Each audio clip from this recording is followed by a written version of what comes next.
Gente, boa tarde, muito bem-vindos, muito bem-vindas a mais uma atividade da Cátedra Oscar Sala. E hoje nós vamos receber aqui o Juliano Maranhão e o Francisco Brito Cruz. Antes, para abrir os nossos trabalhos, eu quero, como sempre, saudar com inabalável admiração a nossa catedrática, professora Lúcia Santaella, que vem fazendo tudo e mais alguma coisa aqui nessas atividades, um acúmulo impressionante de produção intelectual. Quem ainda não está vendo, vai ver, porque nós vamos ter publicações e tudo mais. É um grande momento que nós estamos vivendo aqui na cátedra, graças a Lúcia Santaella, um grande momento da USP. Eu também quero saudar o João Paulo Veiga, do C4AI, esse grande projeto de pesquisa sobre inteligência artificial. Eu tenho tido, dentro do C4AI, alguma interlocução com o João Paulo, com o Joca, e essa interlocução se resume ao seguinte: ele fala o que eu tenho que fazer e eu faço. E nós estamos indo bem, assim, estamos preparando um seminário para o final do ano que promete, com bastante dificuldade, de alguns desafios de organização, mas o assunto é quentíssimo, vem muita coisa boa, interessante nesse seminário de final do ano do C4AI. E para nós, na Cátedra Oscar Sala, é de grande valor ter a presença do Joca e ter a parceria com o C4AI, que promete muito, rende muito, e é isso que abre campos, abre caminhos para o desenvolvimento do conhecimento. Eu agradeço também a Magali Prado, sempre no apoio, agradeço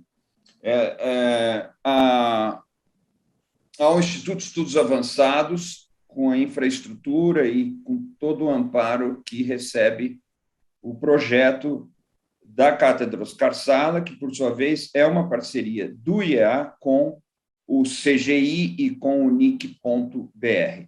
Bom, era isso que eu queria dizer. Eu quero ainda saudar o Francisco Brito Cruz, um dos intelectuais mais brilhantes do Brasil, da nova geração, alguém que entende muito da matéria, como vocês já sabem e vão saber mais hoje.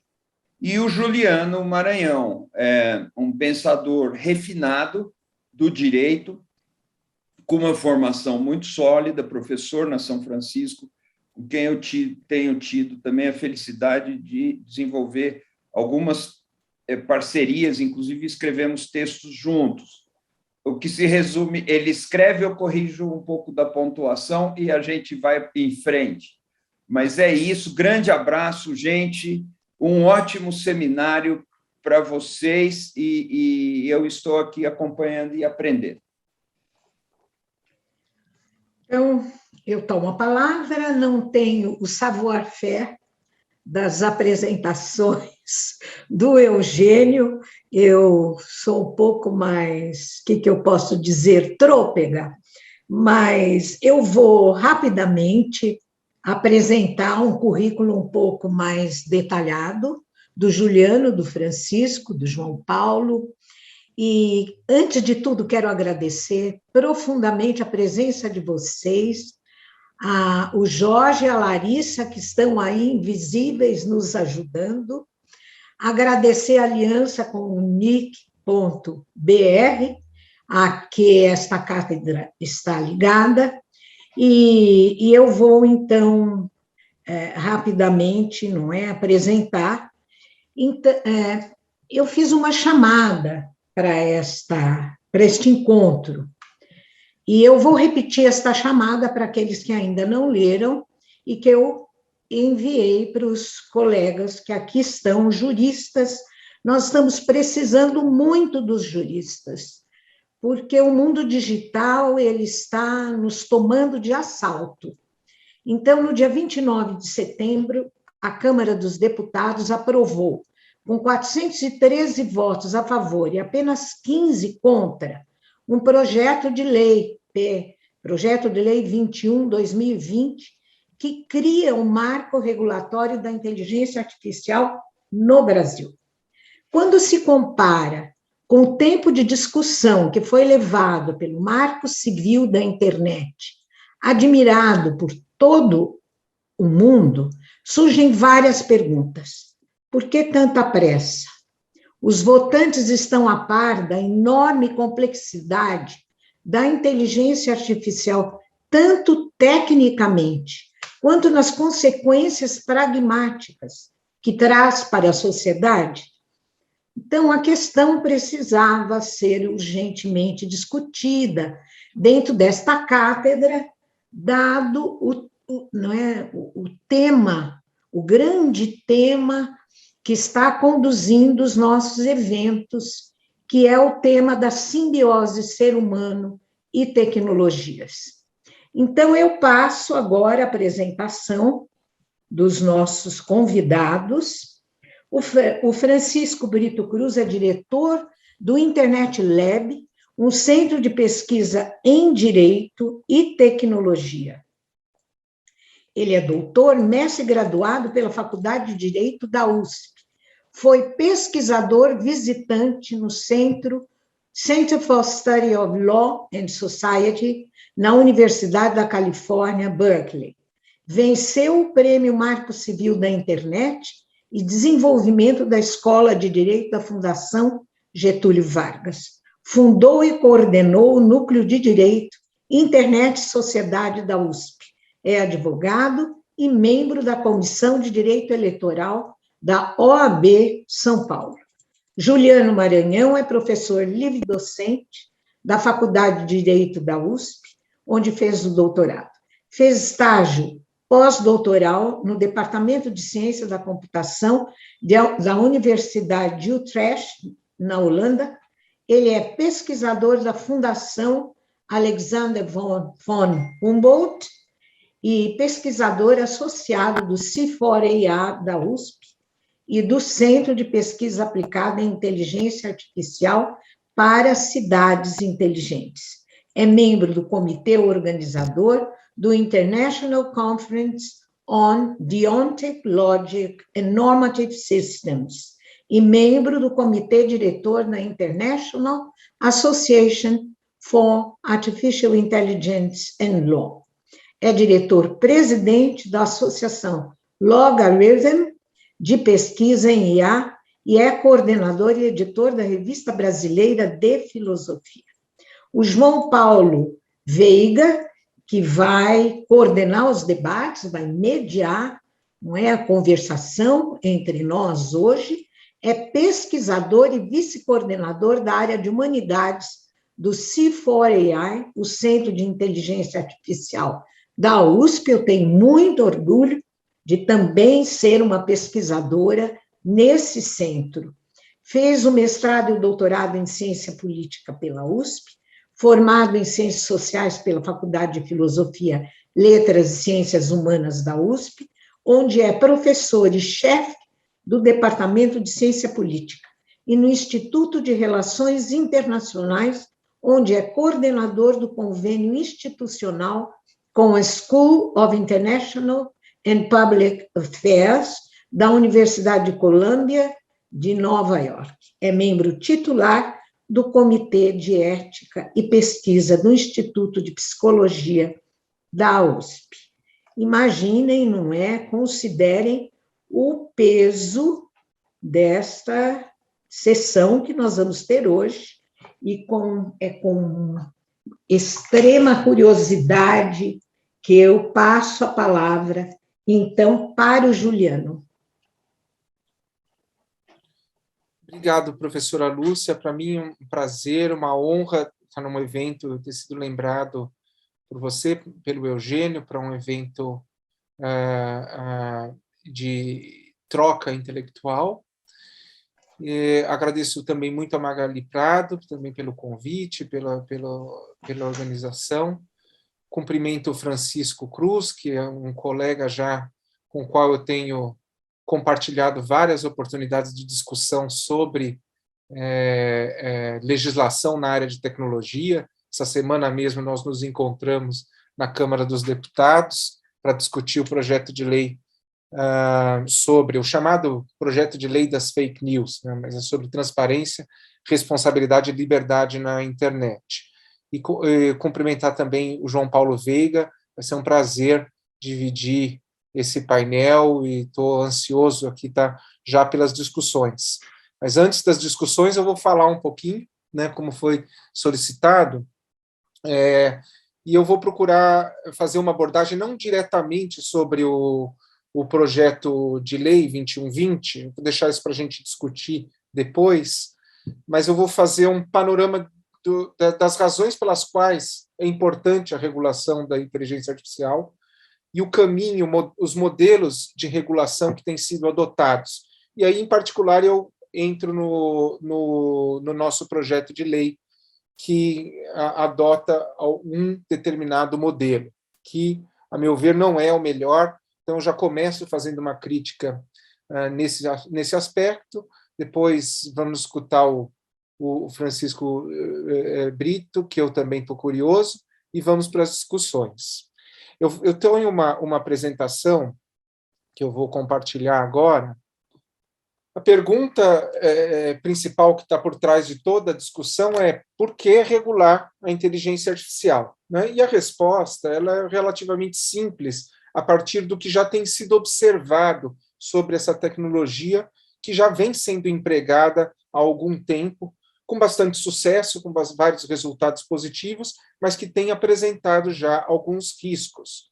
Né? Então, os motivos para a regulação da inteligência artificial, você tem pelo menos dois, motivos instrumentais e de legitimação. Os motivos instrumentais se voltam a evitar resultados danosos que já foram observados e podem ser previstos em algumas situações. Primeiro, aqueles decorrentes de decisões que são equivocadas. Né? A inteligência artificial pode tomar decisões que são erradas. Um exemplo típico que todos conhecem são os exemplos de acidentes com carros autônomos, em que houve alguma confusão em relação à identificação de imagens feitas pelo sistema de IA que está embarcado no veículo. Né?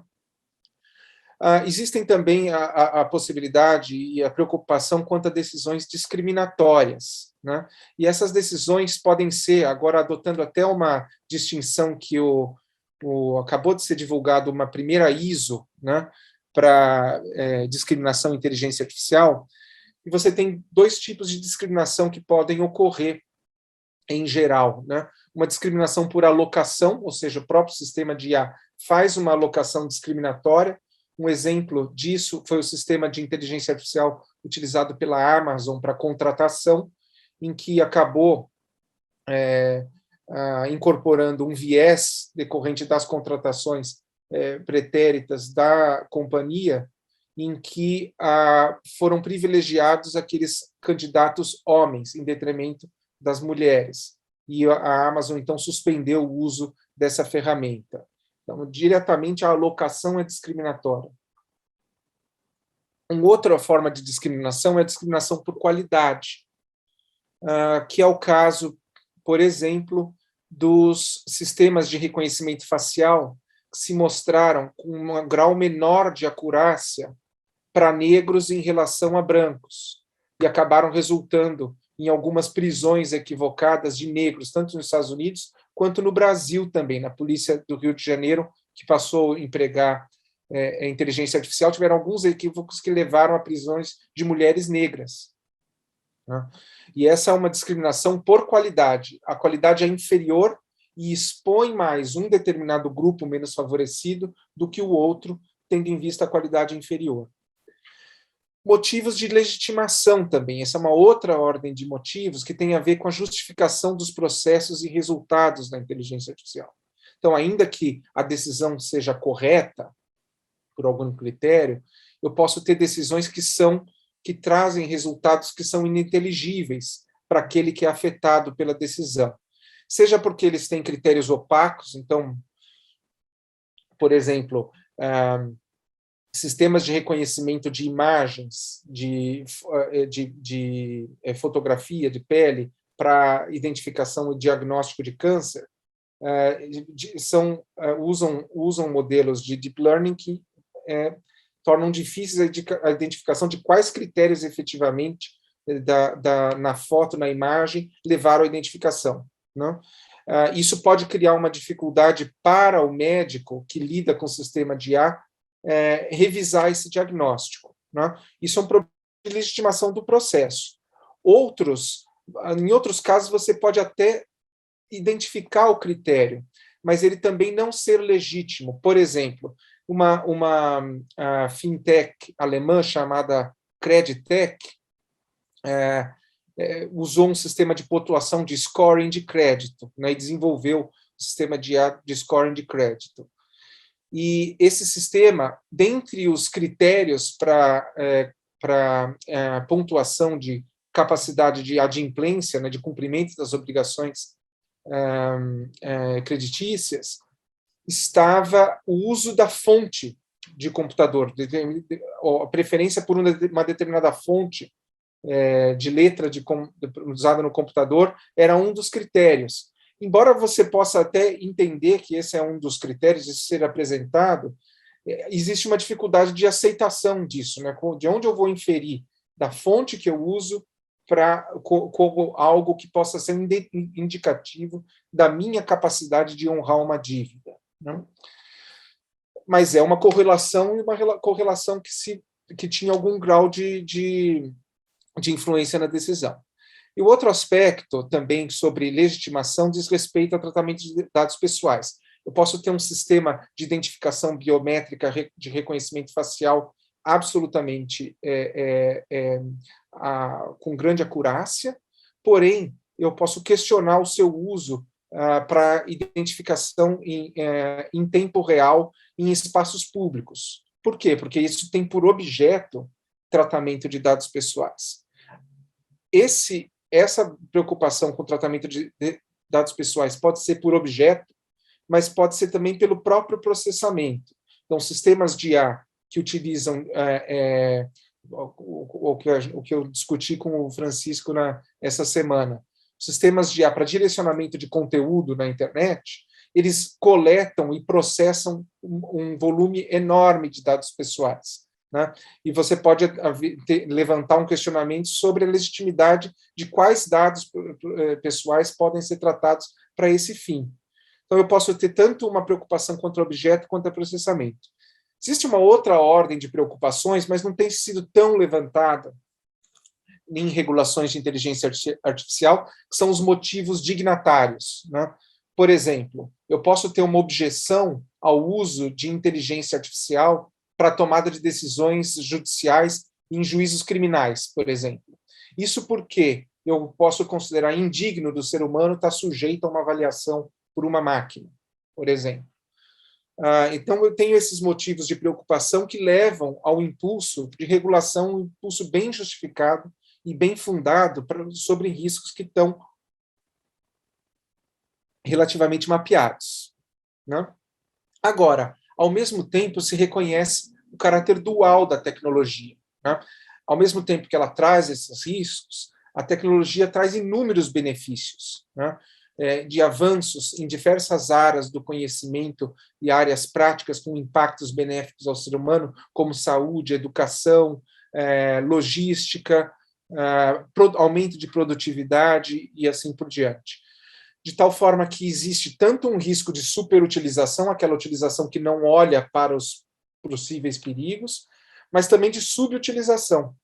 Eu não utilizar a IA também tem um problema ético por impedir que determinados benefícios sejam alcançados na promoção de certos valores que são fundamentais. Né? E, no fundo, nós estamos discutindo a promoção ou demoção de valores, em que medida a tecnologia promove ou demove determinados valores que são relevantes na sociedade. Normalmente, quando nós discutimos inteligência artificial, aparecem uma série de princípios gerais a serem promovidos, né? Existe um artigo já de 2019, né? Hoje, de 2019, já a gente não consegue mais falar que é recente, né? Para ser recente tem que ser de 2021. Mas esse artigo fez um levantamento de cerca de 80 documentos de entidades governamentais e não governamentais sobre códigos de princípios de inteligência artificial. Encontrou uma certa convergência em torno desses: não maleficência, segurança, responsabilidade, transparência, no sentido de explicação dos resultados e também de transparência quanto ao uso da IA, não discriminação e proteção de dados pessoais. Embora houvesse alguma convergência em relação a esses princípios, os autores mostraram e procuraram apontar o grande dissenso na interpretação de como esses princípios podem ser aplicados e qual o seu alcance. E aí que está a grande dificuldade. Acho que num nível muito abstrato, você pode ter uma convergência em relação a preocupações gerais e valores fundamentais que estão em jogo. Mas como implementar e como resolver potenciais conflitos entre esses princípios em situações concretas, essa é a grande dificuldade. E a resposta para lidar com esses desafios, quando eu tenho uma tecnologia que é dual, que traz tantos benefícios quanto riscos, que evolui muito rapidamente, né? E que mexe com valores que são fundamentais na sociedade, a forma de lidar é buscar aprender um com os outros, no sentido de promover quais são as melhores práticas de governança dessa tecnologia.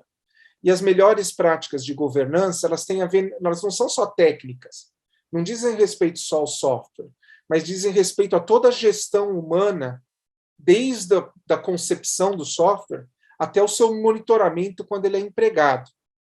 Então, quando nós falamos em governança, não é uma governança da técnica, da tecnologia, é uma governança sociotécnica, né?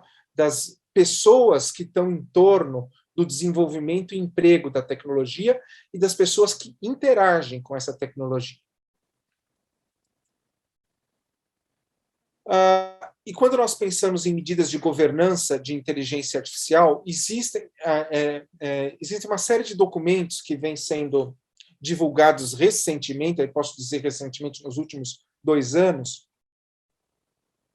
que trazem alguns parâmetros mínimos de governança para algum controle, né, do desenvolvimento de todo o ciclo de vida da inteligência artificial. E quais são eles? Né? Análises de impacto, né, ou seja, antes de desenvolver a inteligência artificial, quando eu especifico qual vai ser a sua utilidade, eu posso fazer uma análise de impacto que mapeie os riscos dos usos esperados do sistema, mas também do mau uso. Então, eu posso ter projetar um sistema para controle, para os pais controlarem a mobilidade dos filhos, mas isso ser desviado para um sistema de vigilância pelo governo, por exemplo. Então, eu tenho que analisar os riscos pelo uso, mas também por possíveis maus usos. Gestão dos dados, né? Então, olhar para os dados utilizados para treinamento, teste e validação do sistema, procurando evitar, por exemplo, casos de sobre-representação ou de sub-representação. Subrepresentatividade, por exemplo, o caso da Nova Zelândia, para a emissão de passaportes, o treinamento do sistema usou poucos asiáticos. Então, o sistema resultante negava todos os pedidos de passaportes para asiáticos, porque identificava que todos estavam com olhos fechados. Isso impedia a aprovação do passaporte. É um caso de subrepresentatividade.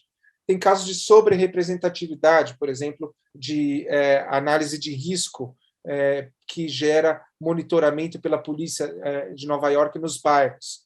Esse sistema tinha uma sobre-representatividade de bairros negros e acabou gerando um looping de reforço, né, que privilegiava a investigação e fiscalização de bairros negros. Então, essa gestão, existem formas de lidar com ela para evitar na gestão dos dados, não só a coleta que respeite, por exemplo, desde do seu design os dados pessoais, mas também que olhe para a representatividade, subrepresentatividade, para a prevenção de vieses, né? A documentação sobre o funcionamento do sistema ela é muito importante para que, caso ocorra um dano, se possa olhar toda a especificação das decisões que foram tomadas no ciclo de desenvolvimento para apuração de eventuais responsabilidades. Registro automático dos eventos aí após o funcionamento do sistema, tem um log que registra todos os eventos e decisões tomadas pelo sistema como uma forma de monitoramento para controlar viés ou para detectar até a possibilidade de erros que, embora não que possam ocorrer sem provocar danos, para que haja uma revisão do sistema antes de que um dano aconteça, né? Ferramentas de interface homem-máquina bastante apropriadas, de uma tal forma que se gere confiança daquele que interage, do humano que interage com a máquina. Isso, por exemplo, em medicina, é muito importante para que o médico se sinta à vontade, não só para entender os diagnósticos e recomendação de tratamento que vem da inteligência artificial, mas seja capaz de revisar, de entender os critérios de simular e interagir com a máquina de uma tal forma que se alcance o melhor para o paciente dessa inteligência aumentada, né? A ideia é que a interação entre máquina e homem possa propiciar uma inteligência aumentada para o homem, né? E, para isso, as ferramentas de interface são muito importantes. É importante que haja transparência quanto ao emprego de IA, para que as pessoas saibam que lidam com uma máquina do outro lado, na interação, e transparência na interpretação dos resultados, como é o caso daquela empresa Creditec alemã que eu coloquei. E testes de segurança para níveis apropriados de precisão, cobertura, acurácia. Lá no Logarithm, recentemente a gente foi procurado pela Sociedade Brasileira de Diabetes, e é um caso interessante em relação a medidas de governança, porque eles têm, na Sociedade Brasileira de Diabetes, para diabetes existe uma série de aplicações interessantes para diagnóstico, né? E esse sistema de diagnóstico, um dos sistemas de diagnóstico que foi apresentado, ele detecta por meio de imagens dos olhos o risco de retinopatia, que é uma doença que leva à cegueira, né? Então, é um sistema que tem um grau de cobertura ou sensibilidade, ou seja, uma possibilidade de evitar falsos negativos muito grande, mas tem uma possibilidade reduzida de detectar falsos positivos. Então, ele gera muitos falsos positivos e gera muito poucos falsos negativos.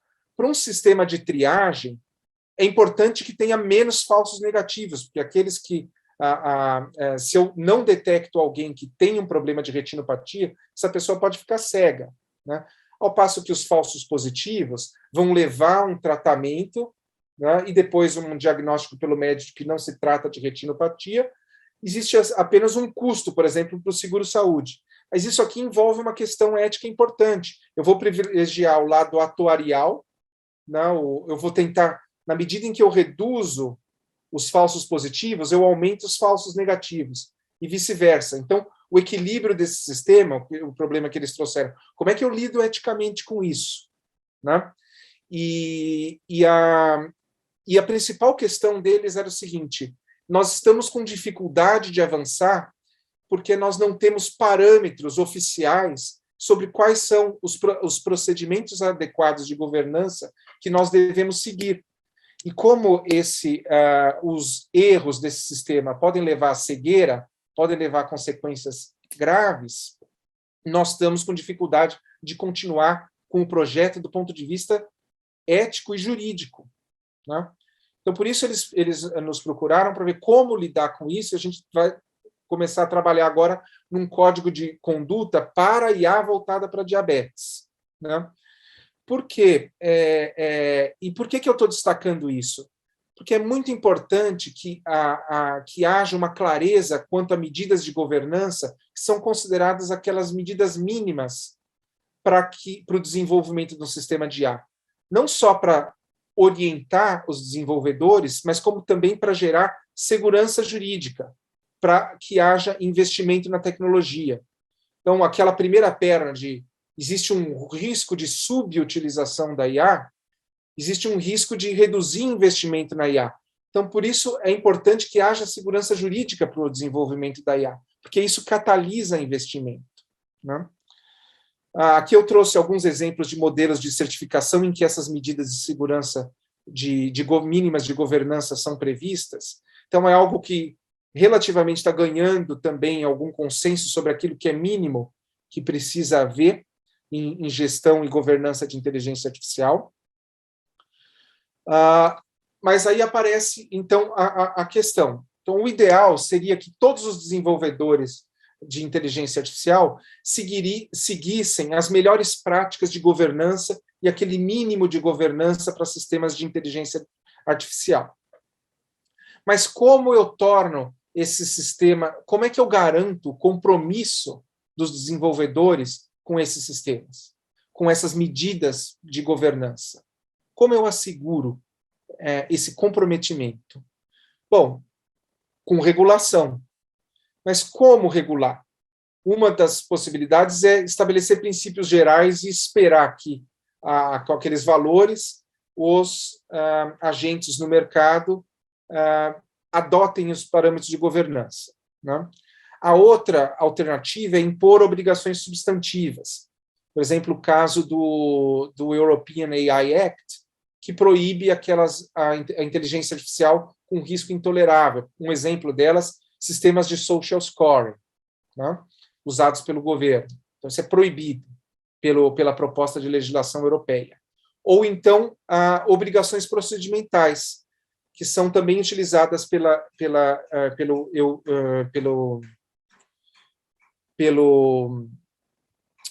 legislação europeia para sistemas considerados de alto risco.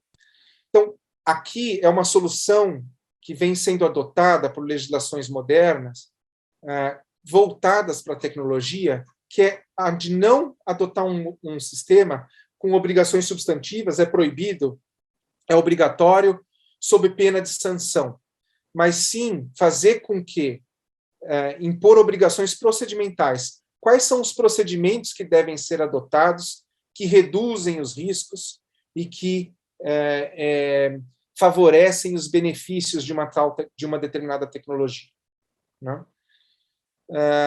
Isso significaria tornar obrigatório não determinadas aplicações ou proibir determinadas aplicações de inteligência artificial, mas simplesmente colocar como obrigatórios essas medidas de governança, fazer análise de impacto, ter uma gestão de dados que toma cuidado com subrepresentatividade, documentar tudo sobre o funcionamento, todas as decisões, fazer o registro automático dos eventos, etc., etc. Né? Então,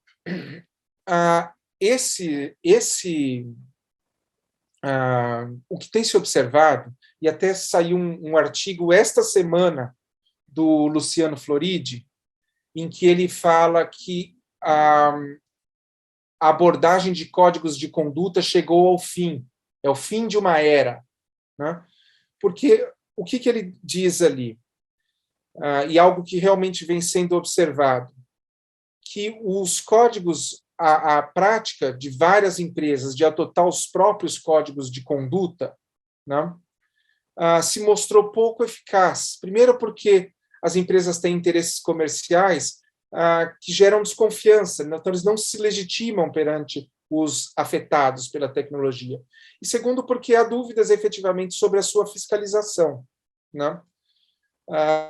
E o que os modelos de legislação têm procurado adotar, principalmente na Europa, é utilizar a imposição de obrigações procedimentais, né? Então, qual que é... eu tenho dois modelos principais aqui, né? O modelo americano, que está no US Guidance for Regulation of AI, é um modelo no qual o Estado não impõe os padrões de governança, os padrões mínimos de governança. Ele simplesmente estabelece princípios e diz que as agências reguladoras setoriais, cada agência reguladora em cada setor de atividade, então, em saúde, em siderurgia, etc., cada agência reguladora vai estabelecer ali quais são as melhores práticas setoriais. Tá? Embora o modelo americano, como eles têm uma estratégia geopolítica com o uso da IA, muito já reconhecida, assim como a China, eles recomendam claramente uma moderação na regulação. A ideia é fazer prevalecer um laissez-faire, né? O nosso PL 2120 seguiu um modelo parecido. Muito embora ele misture um pouco de Europa com os Estados Unidos, né? Os princípios, a forma de enunciação dos princípios é muito inspirada no High Leg europeu, mas no artigo 6º se estabelece que os poderes públicos na regulação da inteligência artificial observarão abordagem baseada em risco,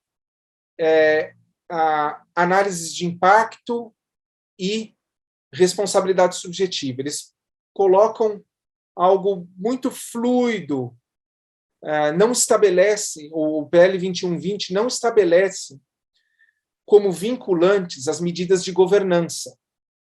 E esse, ao meu ver, é uma falha do projeto de lei. Porque ali ele se aproxima do modelo americano, que é simplesmente deixar para as agências reguladoras setoriais fazerem essa regulação. Pois na nossa discussão, eu vou dizer por que isso não funciona muito bem para o Brasil. Para os Estados Unidos pode funcionar, mas para o Brasil não. O outro modelo é o modelo híbrido europeu, que confia em dois mecanismos, né? Um é a autorregulação regulada, então, autorregulação setorial, porém baseada em certos parâmetros mínimos já colocados pelo Estado. Inteligências artificiais de alto risco têm que ser obrigatoriamente certificadas com base naqueles requisitos mínimos de governança, né?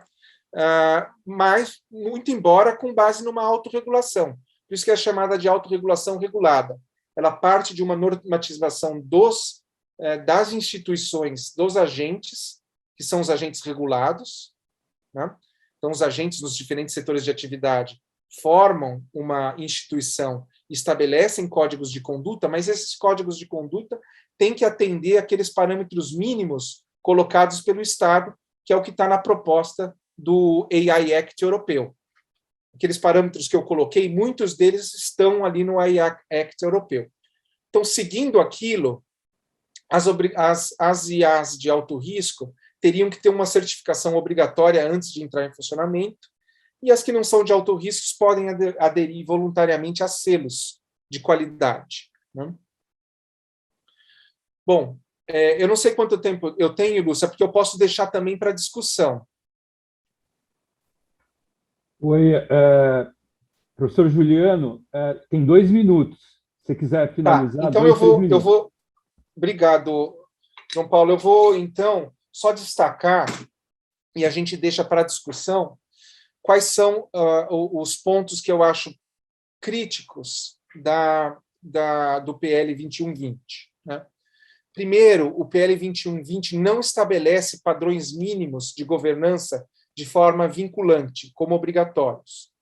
E eu acho que isso seria fundamental para garantir segurança jurídica. Por quê?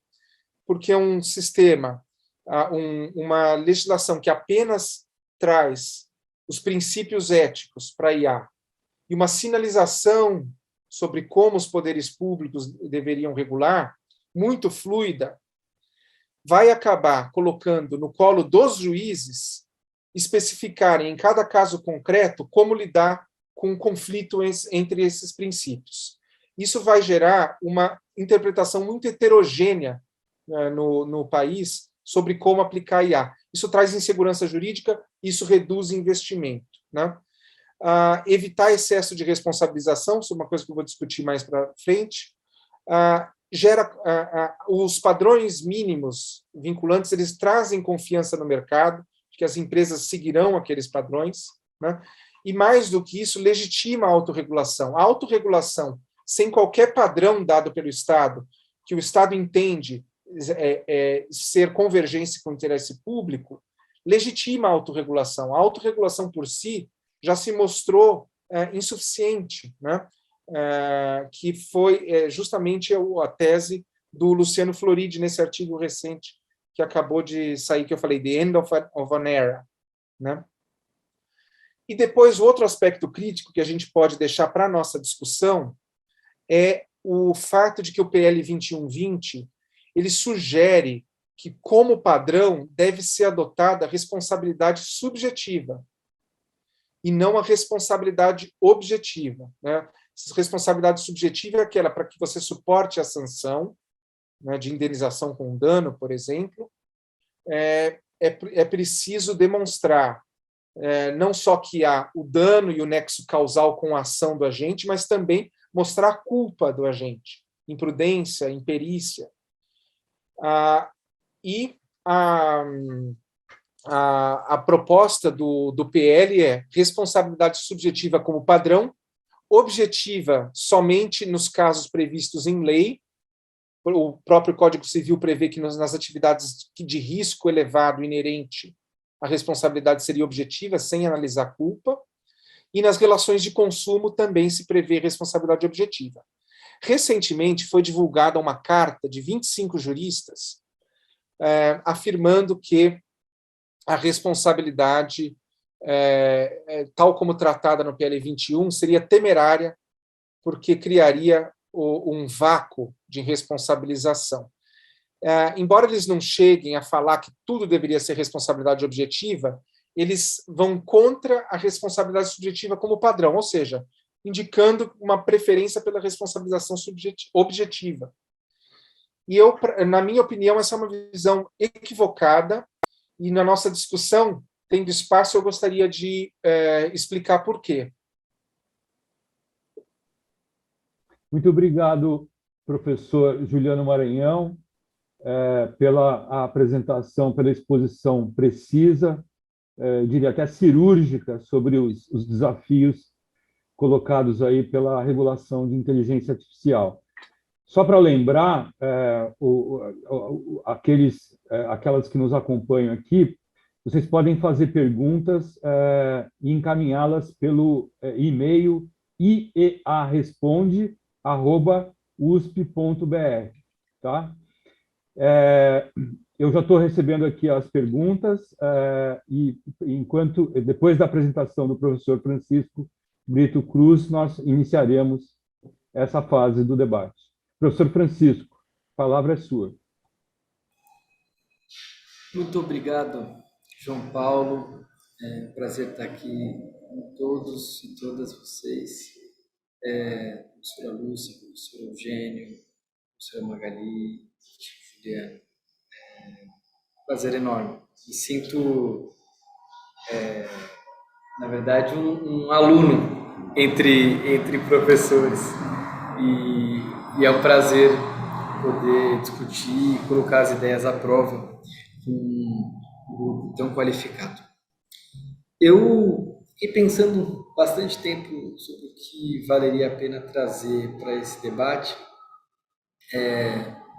Pensei se exemplos internacionais valiam a pena, pensei se casos práticos valiam a pena. Acho que todos eles seriam interessantes de trazer, mas a minha escolha foi a seguinte. Quero conversar um pouco sobre diagnóstico, então, passando um pouco, até pelo que o professor Juliano questionou e provocou sobre, é preciso fazer essa regulação? Depois, discutir um pouco a conjuntura brasileira e depois colocar algumas perguntas para a gente discutir juntos. Mas essa discussão sobre diagnóstico, vamos dizer, mais geral, sobre conjuntura e as perguntas, elas têm um lugar, né, de uma perspectiva da qual eu falo. Né? A cabeça pensa onde os pés pisam. E onde estão os meus pés, né? Bom, eu sou diretor do Internet Lab. O Internet Lab é um centro de pesquisa na área de Direito e Tecnologia. Mas, antes de tudo, eu sou formado em Sociologia do Direito, especialmente na pós-graduação, né? Fiz meu mestrado em Sociologia do Direito e meu doutorado em Sociologia do Direito. Isso quer dizer que eu vou entrar menos numa discussão normativa, como o professor Juliano entrou aqui, no sentido do dever ser, e acho que vou me propor a trazer um pouco uma discussão e uma descrição do que está acontecendo no sentido de forças políticas que estão agindo sobre essa discussão e como é que elas estão se traduzindo em propostas regulatórias, né? Acho que, no limite, essas duas exposições se complementam, né? O meu diagnóstico não é especialmente só sobre questões normativas de como deve ser, mas também, vai passar também por como é que isso apareceu no Congresso, por que isso apareceu no Congresso desse jeito e por que isso apareceu no Congresso em 2021. Bom, quando eu falar de governança aqui, eu vou falar de governança no sentido amplo, tá? Então, acho que esse é só um disclaimer que eu queria fazer. Acho que as pessoas utilizam diversas acepções da palavra governança. Quando eu falo governança, eu estou querendo dizer qualquer tipo de regulação ou de tutela dessas tecnologias. Bom, primeira pergunta desse diagnóstico mais amplo. Existe um déficit de governança na inteligência artificial? Isso globalmente, né? Não só no Brasil. Eu acho que dá para se dizer que sim, né? Existem questões relevantes que carecem de algum tipo de tutela, né? Esse déficit ele está associado a consequências que são vistas como importantes, acho que não só do ponto de vista jornalístico, mas do ponto de vista das pesquisas que têm sido feitas, né, pela universidade, né? Então, você tem áreas nas quais a inteligência artificial pretende ser ou está sendo adotada, que essa introdução desse tipo de tecnologia tem gerado algum tipo de ansiedade. Então, trazendo alguns exemplos, na área do trabalho, do mundo do trabalho. A ideia de que uma plataforma de trabalho como a Uber, como uma empresa de entregas, utilize um sistema de inteligência artificial para alocar os pedidos ou as corridas de seus trabalhadores. Isso tem diretamente a ver com o mundo do trabalho, e isso causa uma ansiedade nesses trabalhadores, logicamente, causa uma ansiedade em quem regula ou discute as relações de trabalho. Outro exemplo, o exemplo da garantia de direitos sociais, né? Quando você vai definir quem que pode receber benefício como Auxílio Brasil ou Bolsa Família, e quem não pode. Aí você começa a querer utilizar tecnologias de inteligência artificial para fazer decisões sobre isso, por exemplo, né? Levando em conta uma série de fatores e uma série de informações sobre as pessoas.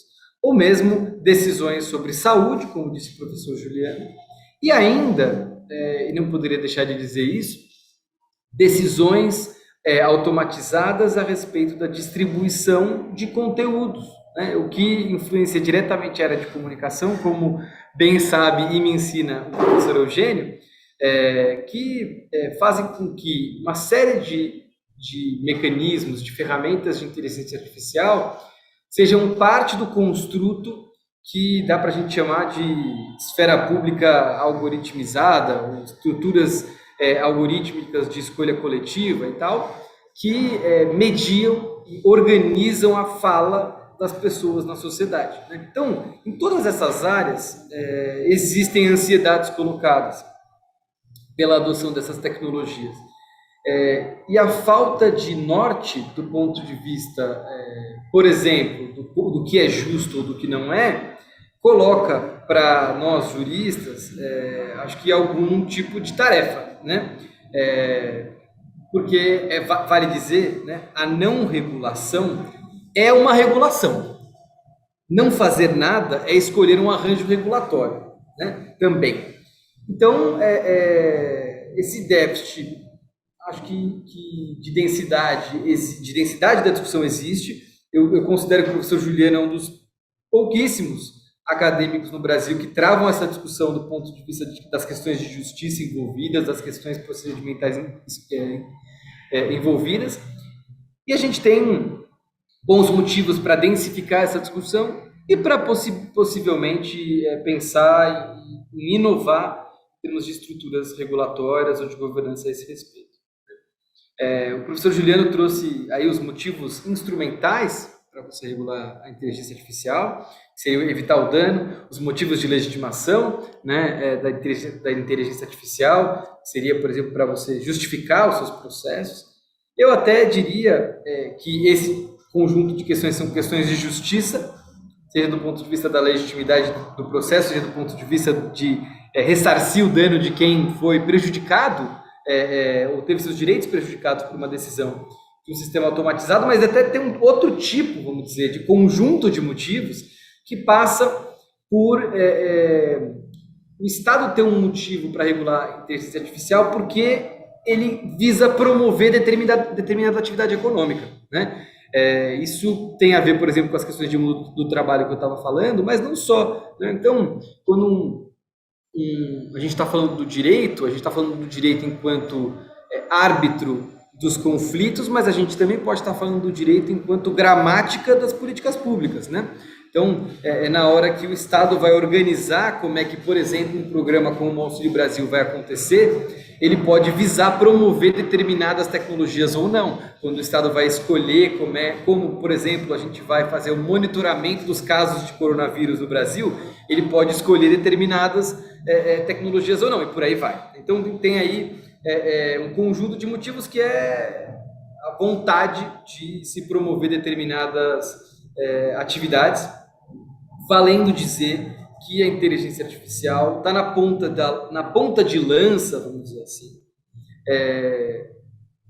do desenvolvimento econômico no século XXI, levando em conta que os empregos associados ao desenvolvimento e gerenciamento dessas ferramentas são empregos disputados no mundo todo, que geram uma riqueza tremenda e que representam uma das áreas do mundo do trabalho que tende a crescer e que, inversamente falando, tende a fazer com que outras decresçam.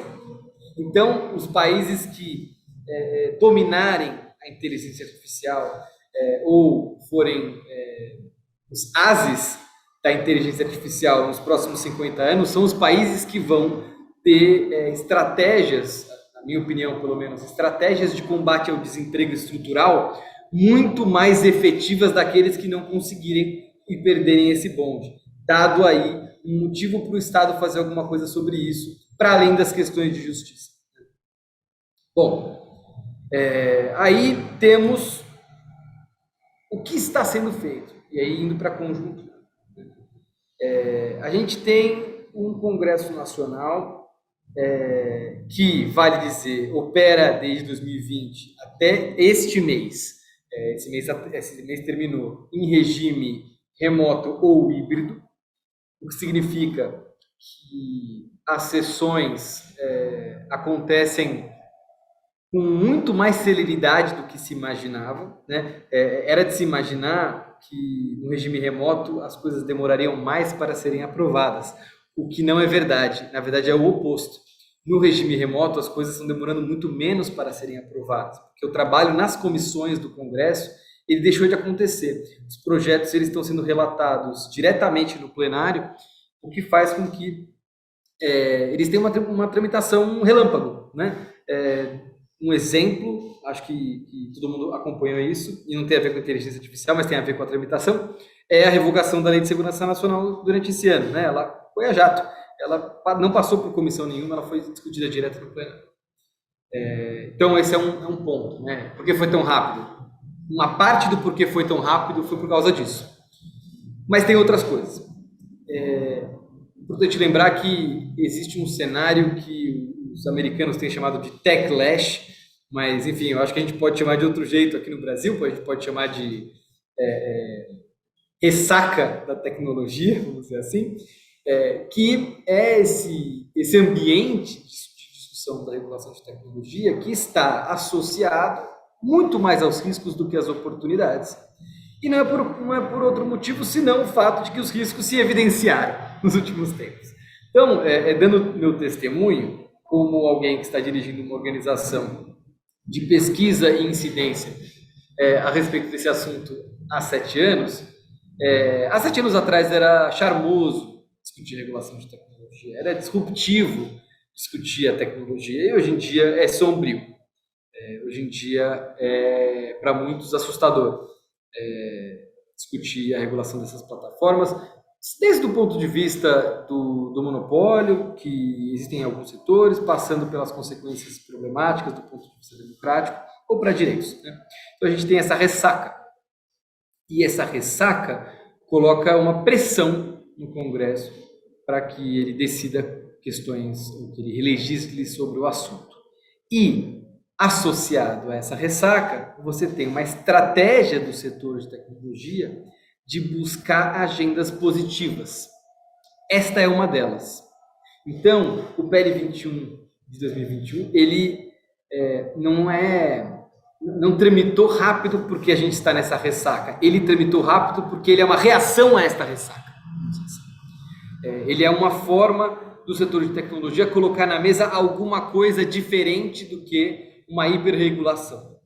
Isso é positivo? Acho que é positivo do ponto de vista que se está querendo trazer alguma discussão sobre alguma coisa relevante, mas não necessariamente isso é positivo se considerado que talvez não exista maturidade para a votação da matéria, né? Claro, maturidade legislativa é algo muito subjetivo, né? Não dá para medir, tem um índice, o quão um projeto é maduro para ser votado ou não. Mas o fato que associações de classe, entidades da sociedade civil, acadêmicos se manifestaram de forma preocupada com o projeto, indica que pode ter alguma coisa aí, em termos de maturidade mesmo, né? Acho que um último elemento do porquê o projeto andou tão rápido, que vale dizer, enfim, parece que eu estou dando um monte de curiosidades sobre o legislativo, mas eu acho que a tramitação desse PL é um retrato de como o Congresso legisla sobre tecnologia, que deve ser associado a outros retratos para que a gente consiga entender e incidir sobre o Congresso enquanto acadêmicos. A Câmara e o Senado travaram uma certa corrida para quem ia falar primeiro sobre o assunto. Esse PL é a consumação da Câmara conseguindo chegar à linha de chegada primeiro. Por que é tão importante, né? Lembrando, por que é tão importante a Câmara falar primeiro do que o Senado, ou o Senado falar primeiro que a Câmara? Porque quem fala primeiro tem a palavra final, né? Se a Câmara fala primeiro, o texto vai ao Senado, e se o Senado modificar o texto, ele volta à Câmara para a palavra final. E se for no Senado, é ao contrário. O Senado atua como Câmara originária e a Câmara como Câmara revisora. Então, acho que é estratégico. Existiam grupos de interesse possivelmente diferentes por trás daquele projeto no Senado e por trás daquele projeto na Câmara. E eu, pelo menos, entendo que os grupos de interesse por trás do projeto da Câmara são mais associados ao setor privado mesmo. Tanto é que a deputada Luísa Canziani, que relatou o texto no plenário, foi eleita agora, semana passada, a presidente da Frente da Economia Digital, que é a frente de deputadas e deputados que, vamos dizer, tomam para si a defesa da bandeira da inovação, mas especialmente das pautas, vamos dizer, da indústria, como a gente se diz no jargão dessa discussão, vamos dizer, da indústria, que eu quero dizer, do setor privado. Bom, aí a gente entra na discussão do PL especificamente. O PL é principiológico? É bastante principiológico. Se a gente olha, a gente tem 2 ou 3 artigos sobre diretrizes, um sobre objetivos, um sobre princípios, e como disse o professor Juliano, não tem um conjunto de obrigações. Não diz como que quem está operando esse tipo de ferramenta, ou criando esse tipo de ferramenta, é obrigado a fazer. Diz assim, mais ou menos qual tem que ser o norte, né? Mas para que isso vai servir? Qual é a sanção se você não seguir esse norte, né? É um pouco é isso que parece, e eu aceito a provocação do professor Juliano para provocar um pouco mais, né? E dizer que isso talvez esteja associado com quem estava por trás do projeto de lei. Agora, ele não é tão procedimento, aliás, ele não é tão principiológico se considerar a questão da responsabilidade, como também colocou o professor Juliano. Lembrando para aqueles que não são do direito, vamos dizer assim, que estão nos ouvindo, responsabilidade objetiva é aquela responsabilidade que não precisa de um elemento como a culpa para enfim, ser imputada, né? Então, quando a gente diz que tal agente tem responsabilidade objetiva a respeito daquela situação, a gente está dizendo que, independente da culpa, ele tem responsabilidade pelo dano que será causado. Então, vamos dizer assim, se eu sou um fabricante de leite e eu tenho responsabilidade objetiva pela qualidade do meu leite e eu vendo leite estragado, né? Independe do fato de eu saber ou não que o leite estava estragado para eu ter que pagar e ressarcir pelo dano que foi causado pelo leite estragado. Na responsabilidade subjetiva, é diferente. Eu precisaria saber que o leite estava estragado ou não ter tomado os cuidados necessários para que aquele leite não estragasse. Ou fui agi de má fé ou fui negligente. E, de fato, quando a gente vê no projeto, tem essa diretriz. E essa diretriz, ela não é apenas uma questão principiológica, porque nitidamente ela será utilizada enquanto um parâmetro para decisões judiciais a respeito do dano causado por ferramentas de inteligência artificial.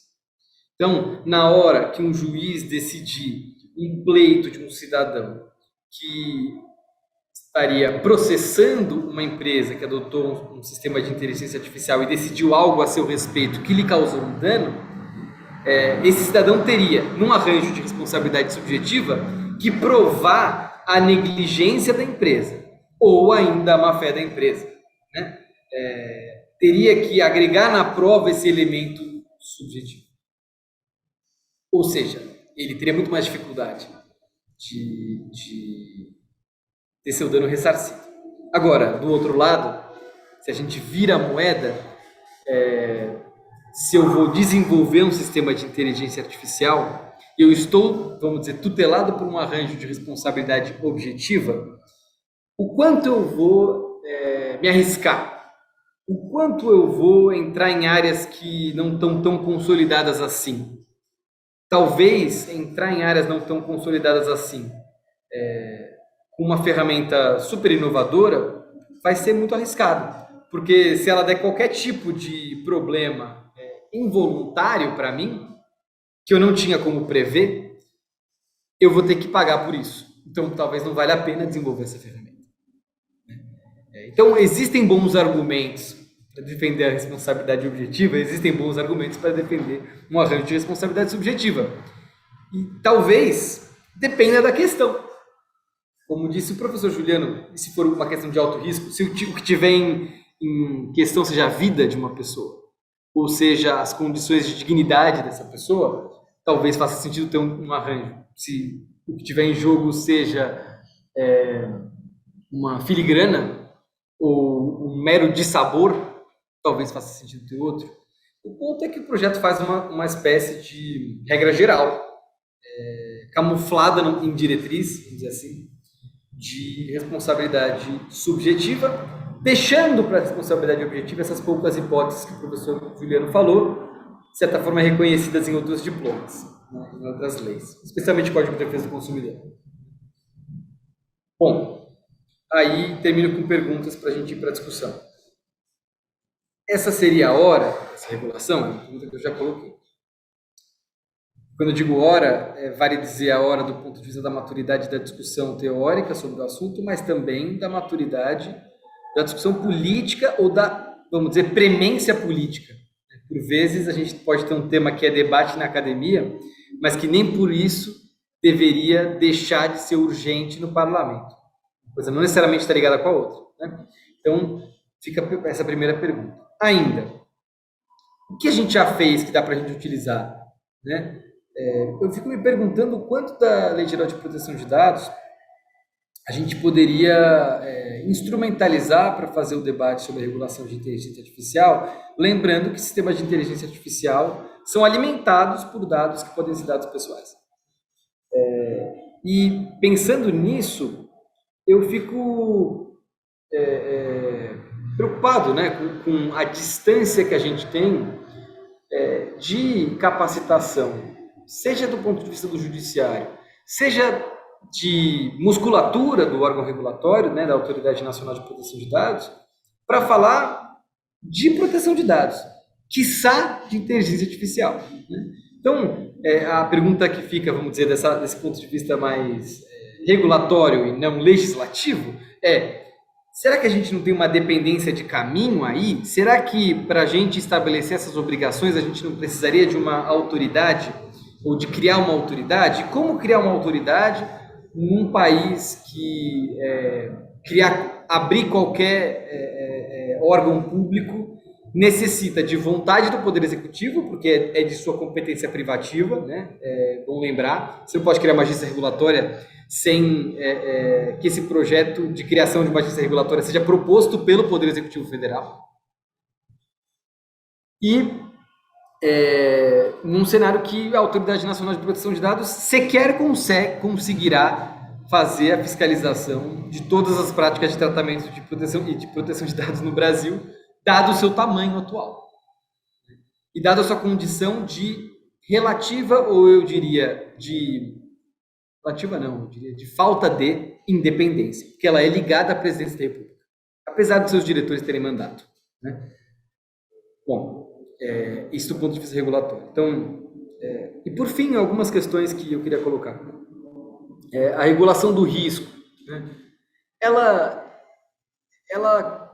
acho que é super importante e necessária, mas em que medida a gente não consegue construir um arranjo do ponto de vista legislativo que consiga ser um pouco mais fácil para que todo mundo entenda, né? Uma regra de responsabilidade, uma regra sobre a responsabilidade é algo que é um pouco mais fácil da gente explicar para as pessoas na hora que elas estão lidando com sistemas de inteligência artificial. O que não significa que a gente tem que deixar obrigações ou medidas de governança, como argumentou o professor Juliano, de lado, mas que as duas podem conviver, até para a gente conseguir ter alguma parte da regulação que seja explicável para leigos.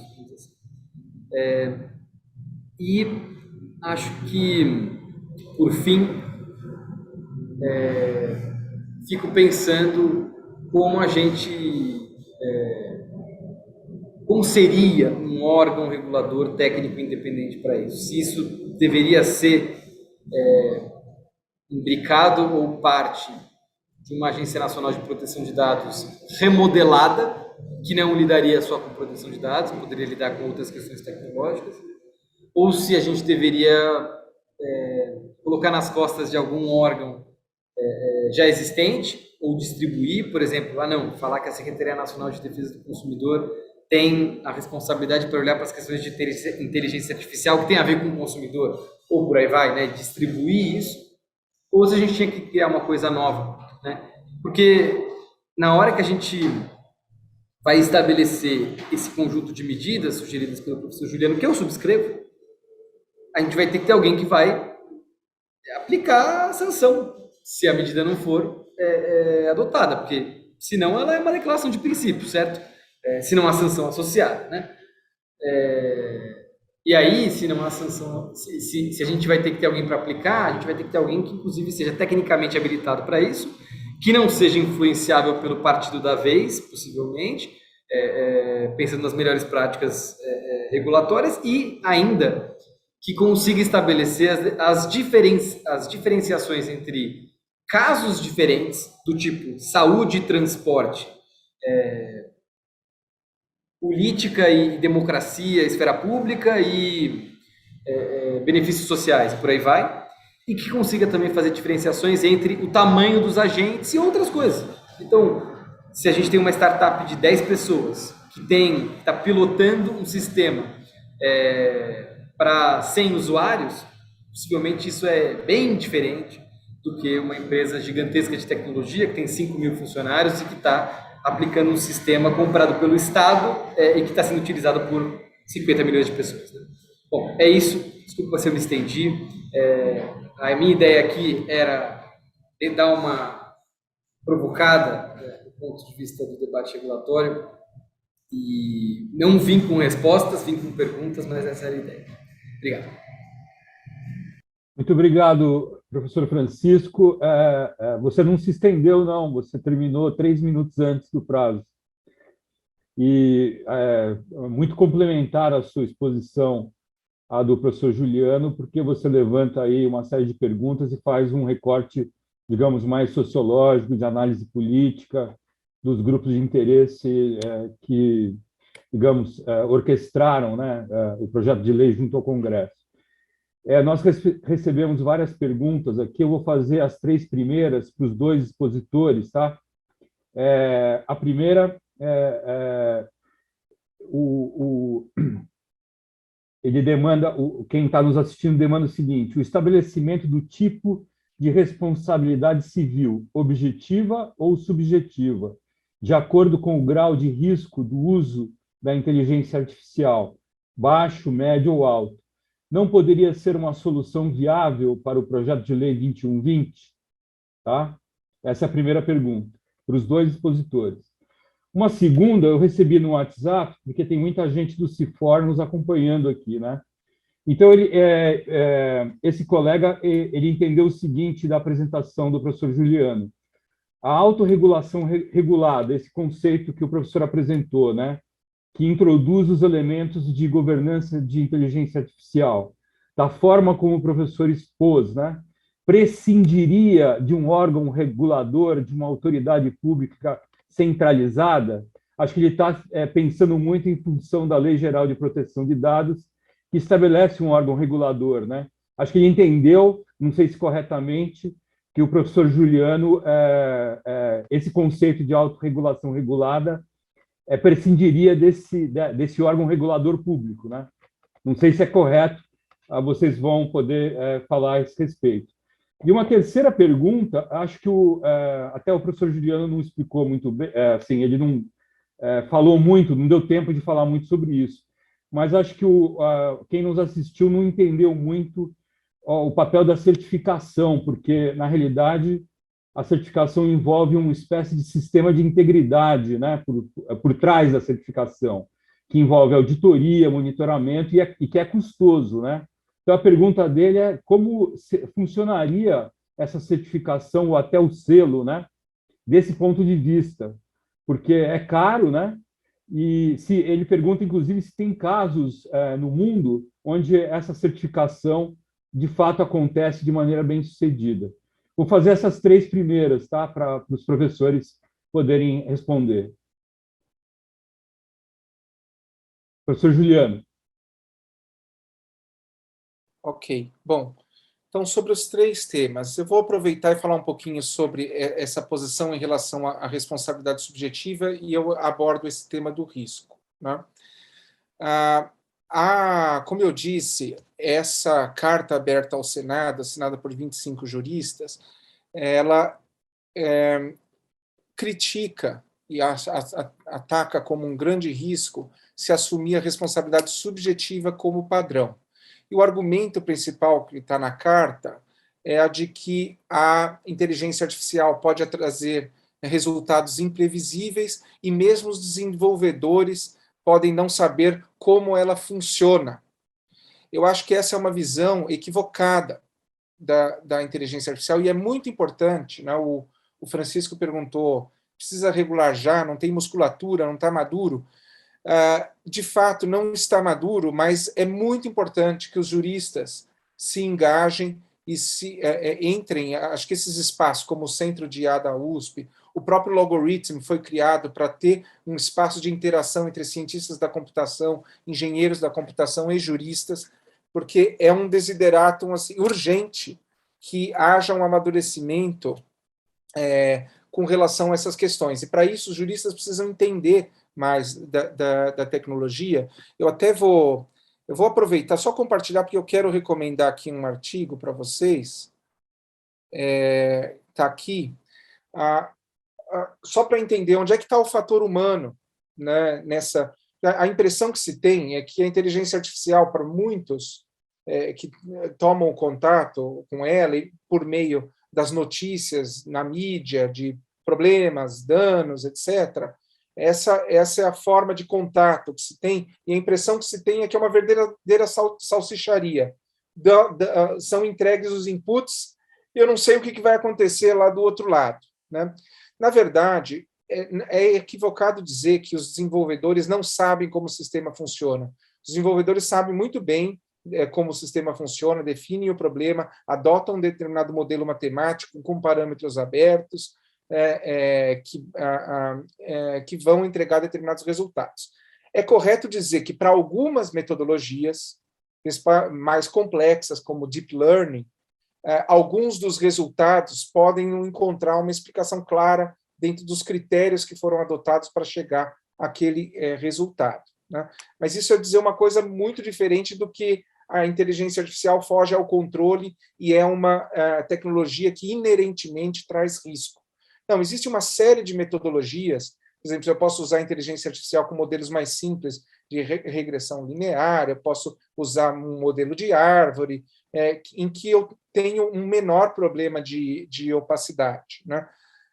Então, agora, mesmo num sistema de aprendizagem profunda, eu tenho uma série de etapas em que existem decisões humanas envolvidas, seja na definição inicial do problema, na coleta dos dados, na limpeza dos dados, né? Eu tenho, para citar um projeto do Centro de IA da USP, o Spira, né? O Marcelo Finger trouxe um problema de limpeza dos dados, né? Para comparar os dados de doentes com os dados de pessoas saudáveis. Os dados de pessoas saudáveis eram gravados de uma forma limpa. Os dados da fala dos doentes, como estavam no hospital, tinha todo um ruído por trás. Então, como lidar com isso? Porque isso poderia levar a uma falha de robustez do sistema, ou seja, indicar os doentes toda vez que tem ruído em torno, né?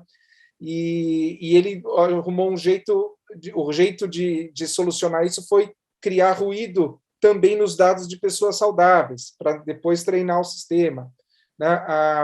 A própria seleção do modelo a ser utilizado, se vai ser um modelo mais complexo ou não, isso vai ter desdobramentos com relação à explicabilidade, o treinamento do modelo. Então, por exemplo, o Compass, que é aquele software utilizado pela Justiça norte-americana para conceder liberdade condicional, ela teve um problema de viés com relação a negros, né? Porém, quando você faz o escrutínio dos dados que foram utilizados, nos quais se baseia o sistema, em vez de eles utilizarem os dados de reincidência na condenação, eles usaram os dados de reincidência nas prisões. E o que acontece é que nos Estados Unidos existe um desequilíbrio. Os negros são muito mais, se executam mais prisões do que em relação a brancos. Então, se eles tivessem usado os dados de condenação, essa teria sido uma decisão importante que talvez mitigasse viés. Então, o que é importante entender que existem uma série de decisões humanas na etapa de desenvolvimento do sistema, no seu emprego e depois monitoramento, né? Então, é importante, até eu sugiro que quem tem interesse leia esse artigo, Playing with the Data, What Legal Scholars Should Learn About Machine Learning, que é escrito por cientistas da computação e juristas. Dá para ter uma ideia da intervenção humana e em que medida isso pode influenciar responsabilidade. É fundamental perceber isso para quando a gente vai discutir responsabilidade subjetiva ou objetiva, porque a impressão que pode causar, pelo que se vê na mídia, é que a gente está lidando com algo que sempre é arriscado, e que não há muito controle sobre isso, portanto, se trata de inteligência artificial de uma atividade perigosa. Se você for conversar com engenheiros, cientistas da computação, pessoas que desenvolvem IA, ninguém vai dizer que lida com uma atividade perigosa, a não ser para determinadas aplicações, né? E com relação à opacidade, para determinadas metodologias. Então, o que eu tenho a dizer é a maioria das aplicações de inteligência artificial são de baixo ou médio risco, né? A maioria dos casos em que ocorre dano, você é capaz de identificar que tem uma intervenção humana, seja no desenvolvimento, seja no emprego, que pode levar a um dano, né? Muito embora para determinadas metodologias, como Deep Learning, seja difícil você identificar a decisão específica que foi responsável por um dano lá na frente, você consegue identificar quem controlava as decisões de risco nas diferentes etapas da cadeia de desenvolvimento. Coleta dos dados, treinamento, emprego, monitoramento. E isso faz com que você, pelo menos, seja capaz de identificar, com uma análise a posteriori, onde ocorreu a falha e quem era responsável pela tomada de decisão. Não quem tomou a decisão em particular, mas pelo menos quem era responsável naquele corpo de desenvolvimento, né? E a imprevisibilidade ela se dá em metodologias mais complexas. Mesmo assim, isso não impede que você mapeie riscos e faça análises a posteriori para identificar qual teria sido a origem do dano. Mas, por exemplo, para fazer essa análise a posteriori, eu precisaria ter, como regra, que os desenvolvedores adotassem a prática de governança de registro das decisões no desenvolvimento do sistema. Senão realmente eu não consigo resgatar qual teria sido a origem da falha, né? Então, quando eu vejo essas características, eu vejo que eu posso lidar com responsabilidade subjetiva, né? Porque eu consigo identificar pelo menos aqueles que controlavam as decisões de risco no momento do desenvolvimento e do emprego da inteligência artificial. E mais do que isso, seguir aqueles padrões mínimos de governança são a chave para eu demonstrar algo importante no direito, na análise de responsabilidade subjetiva, que é o dever de cuidado. Bom, eu posso presumir que houve um dever de cuidado se alguém seguiu aquelas obrigações procedimentais nos deveres de governança, né? E mapeou todos os registros das decisões importantes do sistema de IA, mapeou riscos. Então, o direito joga muito com inversão do ônus da prova. Eu posso ter, por exemplo, a observação de um comportamento equivocado da IA, isso levanta uma presunção de que houve culpa. Por outro lado, se eu trago toda essa documentação de boas práticas de governança, isso pode mudar a presunção, né? E eu vou poder entender que talvez o dano seja fruto de um fortuito externo, algo que realmente estava fora dos limites do controle que seria razoável, né? Então, aí respondendo à pergunta do nosso ouvinte, né? Então, primeiro, eu acho que essas características efetivas no desenvolvimento do sistema de IA são compatíveis com um regime de responsabilidade subjetiva. Não se trata de uma atividade inerentemente perigosa, das quais aqueles que se envolvem com elas não têm um controle razoável. Não é disso que nós estamos falando. E com relação a níveis de risco, não se fala tanto, mas na Europa existe um documento também pelo Parlamento Europeu, além do AI Act, que traz essas obrigações de governança, existe um documento específico sobre responsabilidade civil para sistemas de IA. E o que se adota lá é responsabilidade subjetiva para sistemas que não trazem risco e responsabilidade objetiva para os sistemas que trazem risco. Mas ali a proposta é tomar o cuidado de especificar quais são os tipos de aplicação que têm risco, e com um anexo que seria revisado constantemente, né? Ora, me parece que é o modelo adequado e ele é compatível com o nosso ordenamento, porque o Código Civil já prevê artigo acho que 927, se não me engano, não vou me comprometer com o número do artigo, mas que atividades consideradas inerentemente perigosas, a responsabilização pelo dano independe de culpa, né? Ou seja, aí eu teria um caso que analisar se aquela aplicação específica de inteligência artificial, vamos imaginar um sistema de inteligência artificial para uma aplicação de um diagnóstico de uma doença grave, ou que intervenha num tipo de tratamento que pode levar à morte, isso é obviamente um sistema que é arriscado, né? E aí eu posso ter um outro regime de responsabilidade, mas adotar responsabilidade subjetiva como padrão, eu vejo como adequado. E mais do que isso, acompanhado de medidas de governança, traz segurança jurídica sobre o que é o dever de cuidado, e ao trazer segurança jurídica e não trazer um excesso de responsabilização, isso traz incentivos para o investimento, que é o que nós precisamos hoje, né? Então, essa é a minha posição. Com relação à abordagem em risco, também sou a favor. Mas isso já decorreria do nosso ordenamento, né? Eu não sei, agora as outras questões me fugiram um pouquinho. Autorregulação regulada. Vou tentar ser bem breve. A autorregulação regulada, ela funciona da seguinte forma: o Estado dá os parâmetros daquilo que é de interesse público e deve ser o mínimo de governança.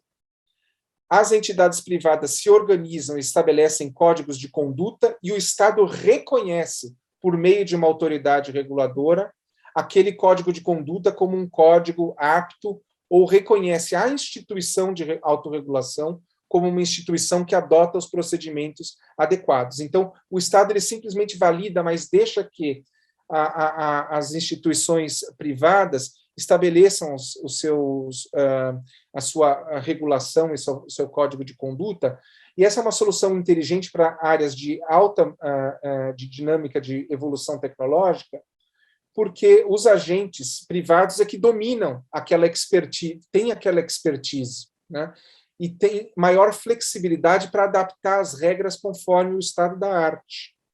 Então, é uma forma de combinar a regulação externa com a regulação interna.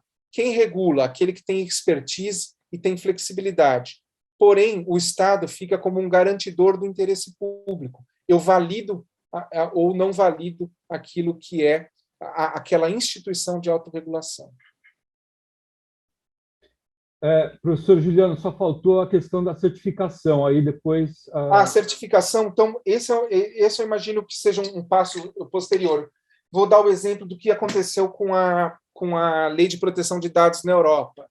Na legislação de proteção de dados, ela também é uma legislação moderna nesse sentido de estabelecer obrigações procedimentais de mecanismos de governança mínimos com relação a tratamento de dados pessoais, né?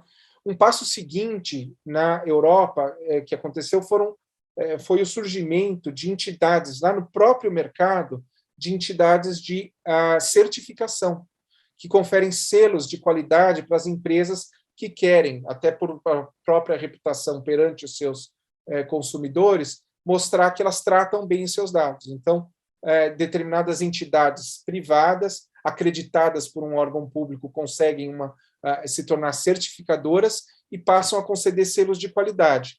A aposta do AI Act europeu é que aconteça algo parecido, na medida em que se estabeleçam as obrigações procedimentais. O passo seguinte vai ser aparecer as instituições de certificação. E já começaram a aparecer, até se antecipando, né? O Institute of Electrical and Electronic Engineers já apresentou um modelo de certificação. Acabou de sair, a semana passada foi publicada uma ISO sobre discriminação em IA. Então,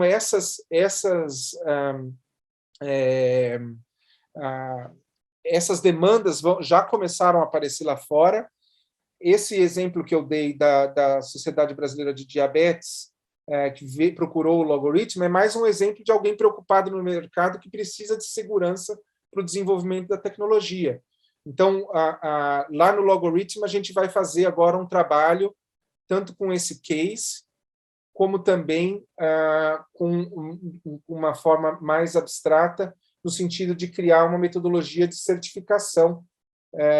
Eu acho que assim, essas demandas elas são urgentes, a tecnologia evolui muito rápido, a legislação vai ter dificuldades de acompanhar, mas então é muito importante que a própria sociedade se organize por meio dessas instituições para que regule essa matéria. Mas o Estado tem um papel importante para estabelecer parâmetros de referência que legitimem a atuação dessas organizações. Obrigado, professor Juliano. Acho que estão respondidas as questões, né? Professor Francisco. Eu tenho só 2 comentários sobre a questão da responsabilidade e outro sobre a questão da autorregulação regulada. Sobre a responsabilidade, eu tenho a impressão que o professor Juliano apontou sobre a regra padrão, talvez tem que ser a responsabilidade subjetiva mesmo, para a gente conseguir dar um arranjo justo para as ferramentas que não têm um efeito muito arriscado do ponto de vista de direitos dos cidadãos, do ponto de vista de dano, me parece adequado. Agora, tem talvez um elemento aí que vale a gente trazer, é que existem uma série de diferenciações que talvez sejam importantes serem consideradas para além do risco. Sim, acho que o risco ele talvez seja o principal gradiente para a gente observar e aferir se deveria ser responsabilidade subjetiva ou objetiva, mas, por exemplo, a adoção desse sistema ser feita por um agente público ou um agente privado talvez seja uma regra importante. Ou talvez o fato desse sistema ter sido alimentado por dados pessoais ou não seja relevante, né, do ponto de vista de aprendizado de máquina. Acho que a gente teria que olhar o risco, olhar para quem está adotando, olhar para as áreas mesmo. Talvez tenha algumas áreas que, por princípio, a gente deveria ter responsabilidade objetiva. Acho que observo que se a gente admite, pensando no PL 21, né, que as relações de consumo deveriam atrair responsabilidade objetiva, isso coloca até um dilema para essas questões, né, porque nem sempre as ferramentas de inteligência artificial imbricadas em relação de consumo serão de alto risco, né? Então, o que valeria mais nesses casos, né? O risco associado à ferramenta ou o fato de que ela é oferecida para consumidores e só por isso ela deveria atrair responsabilidade objetiva? Então, eu fico pensando que talvez um dos melhores jeitos de fazer isso, vamos dizer, essa clivagem, esse processo de tornar o arranjo de responsabilidade aderente aos nuances adequados, ele só poderia, ou só talvez aconteceria da melhor forma, se a gente tivesse um processo de consulta pública e participação multissetorial. Eu defendo isso recorrentemente, às vezes, quem acompanha o debate de tecnologia verbaliza que os ativistas ou acadêmicos dessa área repetem como mantra o exemplo do Marco Civil ou o exemplo do Comitê Gestor da Internet, mas é porque existe um porquê, né? Existe um porquê, e o porquê é que nem o mais genial dos acadêmicos conseguirá imaginar todas as possibilidades e situações que poderão aparecer no futuro relacionadas a essa tecnologia. O cérebro coletivo, vamos dizer assim, ele ajuda muito a gente afastar aquilo que talvez mereça ser afastado. Então, eu acho que para a gente fazer esse processo de nuance, valeria a pena esse tipo de processo, o que não necessariamente está à nossa mão, pensando que o projeto já foi aprovado na Câmara, está indo para o Senado, e nada indica que o Senado vai fazer alguma coisa muito parecida com isso. Ele vai parar o processo e vai abrir uma consulta pública. Sobre a autorregulação regulada, eu tenho a impressão que é um arranjo ou é uma proposta muito sedutora por conseguir, vamos dizer, considerar esse aspecto meio de cérebro coletivo, transferir, vamos dizer, dar uma moldura para os atores privados e tal, mas eu fico pensando em como a gente consegue, no Brasil, criar tradições mais consolidadas desse tipo de arranjo. Porque eu acho que, assim, bom, o setor financeiro, a gente tem alguma coisa sobre isso, né? Ou vamos dizer, arranjos regulatórios um pouco mais sofisticados, tal. Tem as figuras dos sandboxes regulatórios, tem um monte de figuras aí que são interessantes. Acho que no outro setor regulado a gente também tem experiências que talvez sejam interessantes de trazer, mas não necessariamente isso é alguma coisa que está em todos os setores e pode ser desafiador. Acho que do ponto de vista da regulação da internet ou das plataformas de internet, o professor Juliano acho que está de prova, né, que é difícil você explicar esse arranjo para parlamentares, quando a gente está falando de regulação de um Facebook, de um Google, de um YouTube da vida, né? Porque, por vezes, vocês vão falar, mas peraí, vai ter uma agência, quem vai fazer essas diretrizes? Mas essa agência não vai dizer o que o regulado vai fazer, ela vai dar diretrizes e vai aprovar o que ele vai propor como diretriz para ele mesmo? Não é exatamente um sistema que a gente tem consolidado, acho que na cabeça, principalmente do Congresso. Eu queria só colocar uma coisa que talvez tenha me faltado na apresentação, já que eu economizei 3 minutos, que é a questão da discussão sobre as compras públicas de tecnologias de inteligência artificial. Eu acho que aí existe um campo de regulação muito interessante e que o projeto de lei deixou muito de lado, que é como que o Estado se colocará, não da perspectiva regulatória, mas da perspectiva de usuário e ou promotor de determinados tipos de ferramenta tecnológica ou de determinados tipos de modelos de negócio baseados em ferramentas tecnológicas. Não é à toa que existe um lobby muito consolidado de empresas de tecnologia que vendem para o Estado em várias áreas, né? Então, estou falando de softwares de serviço normal ali, o Word, Excel da vida, até softwares bem sofisticados de gerência e manutenção de bancos de dados. E tem toda uma fronteira de demandas do ponto de vista da administração pública para comprar ferramentas de inteligência artificial e melhorar a prestação de serviços públicos ou melhorar a promoção de direitos. Mas aí isso é desafiador, porque a gente vai entrar em questões do que a gente está querendo incentivar do ponto de vista da tecnologia nacional, do que a gente vai querer incentivar do ponto de vista de parâmetros que serão utilizados pelo Estado, mas que não precisam ser utilizados pelo setor privado, mas que precisam ser utilizados pelo Estado, e por aí vai, né? Aí eu diria que é um campo que o PL foi muito econômico, não deveria ter sido. E acho que talvez tenha sido econômico porque escolheu as brigas, não quis colocar as questões mais espinhosas na discussão que retardariam a sua tramitação. Mas, na minha opinião, isso não deveria ser motivo. Deveria estar discutindo isso também. É isso.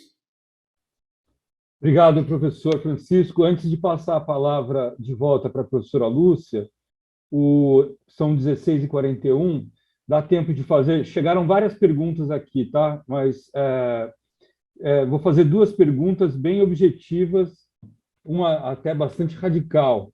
A primeira delas é o seguinte, é uma pergunta meio prospectiva, né? Qual é a opinião dos professores a respeito da regulação das Big Techs? né? Eu vi que o professor Juliano citou o Floride, dizendo que a gente está chegando ao fim de uma era, né, da autorregulação, enfim. E a pergunta é se vocês acham que nós estamos entrando numa era em que o Estado vai ter um papel mais forte na regulação das grandes plataformas, né? Essa seria a primeira. E a segunda é um colega nosso da Embraer, que está acompanhando o debate. Ele fez uma pergunta assim, preto no branco. A Embraer está produzindo carros voadores, né? Vocês têm acompanhado aí pela imprensa. Acho que em 2026 eles entregam a primeira leva. E a pergunta é a seguinte: imaginem que um carro voador sofre uma pane e eles têm que tomar a decisão, o piloto ou o sistema de navegação, né, por inteligência artificial, se o carro voador cai em cima de uma via pública, de um supermercado ou de uma escola. Qual é o processo decisório que deve ser obedecido? E se ele é definido pela própria empresa ou por uma autoridade pública? Volto de novo com o professor Juliano. Bom, a primeira questão sobre qual foi mesmo, agora me fugiu. Se você... assim, sobre a regulação das Big Techs, né? Isso. Eu acho assim, existe uma discussão internacional, né, que vem gerando um certo consenso no sentido de que as plataformas, as grandes Big Techs e as plataformas em geral precisam assumir algumas responsabilidades, né? E isso adviria por meio de regulação. Né? O modelo em que não há nenhuma responsabilidade sobre o que se veicula, a não ser por desrespeito a ordens judiciais, que é o modelo de Safe Harbor, ele vem sofrendo questionamentos, tendo em vista que existem procedimentos que as plataformas podem adotar para tentar mitigar os riscos de conteúdos abusivos. Então, essa discussão vem sendo travada nos Estados Unidos, vem sendo travada na Europa com a revisão pelo Digital Service Act, a revisão do CDA nos Estados Unidos. Então, esse é um tema global e tem se convergido no sentido de que está no momento de se estabelecerem regras em que as plataformas assumem algumas responsabilidades procedimentais, não sobre o conteúdo, e também alguma forma de regulação para lidar com uma condição de monopólio que tem se tornado perene pela própria característica do modelo de negócios que é adotado, né? Que acaba se retroalimentando e criando muita dificuldade para que uma outra empresa, uma outra solução entre e se desenvolva no mercado. Então, essas são as principais preocupações que são levantadas, e existe uma discussão internacional que vem convergindo para uma necessidade de mudança e de algumas regras que precisam ser adotadas. Exatamente quais e qual grau de intervenção, aí há muita dúvida. Fala-se, inclusive, em quebra das Big Techs, como aconteceu com a Standard Oil no passado, isso na discussão do direito concorrencial, antitrust, né? Mas ainda há muita discussão sobre como regular as Big Techs. Tem um consenso de que alguma regulação deve ser feita. A forma como está traz uma série de riscos e preocupações, né? Com relação ao tema dos carros voadores, esse é o problema clássico do moral machines, né, que tem sido bastante discutido, né, e tem várias soluções que vêm sendo propostas para como lidar com isso, mas é interessante. Então, uma delas por exemplo, se você sacrifica o passageiro do carro autônomo, se sacrifica o pedestre. Então, tem soluções sobre na qual o passageiro ele poderia optar com uma espécie de botão altruístico qual o grau de risco que ele está disposto a assumir e isso provoca ali uma decisão. Esse é um tema muito difícil. Cria um dilema moral em que a máquina vai ter que tomar uma decisão em segundos, né? E que nós provavelmente não seríamos capazes de decidir. Né, o homem, né, se você pensa, vou comparar com quem?